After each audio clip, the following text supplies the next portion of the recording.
Depuis Lomé, nous avons rejoint Togoville en longeant le lac Togo, profitant de paysages saisissants. En route, un élangon blanc perché sur un fil électrique a offert une rencontre ornithologique fascinante. À notre arrivée, l'association des guides locaux nous a accueillis.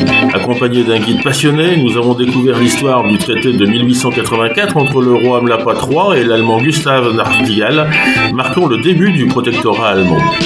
Nous avons visité la maison du descendant du roi où trônait encore un canon allemand et le trône royal.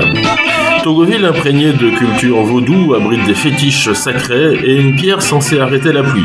Nous avons aussi découvert l'arbre protecteur des jumeaux, symbole de bénédiction dans la tradition locale. L'église Notre-Dame-du-Lac, célèbre pour l'apparition présumée de la Vierge en 1973 et la visite du pape Jean-Paul II en 1985, a aussi marqué notre visite. Enfin, la place aux esclaves, un témoin du passé tragique de la traite, nous a plongé dans une atmosphère empreinte de mémoire et de spiritualité. Nous avons conclu cette journée par l'observation d'un Milan à bec jaune planant au-dessus du lac, clôturant notre immersion dans ce village chargé d'histoire et de tradition.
Nous avons ensuite entrepris une exploration de la majestueuse vallée du Mono, espérant y observer des hippopotames.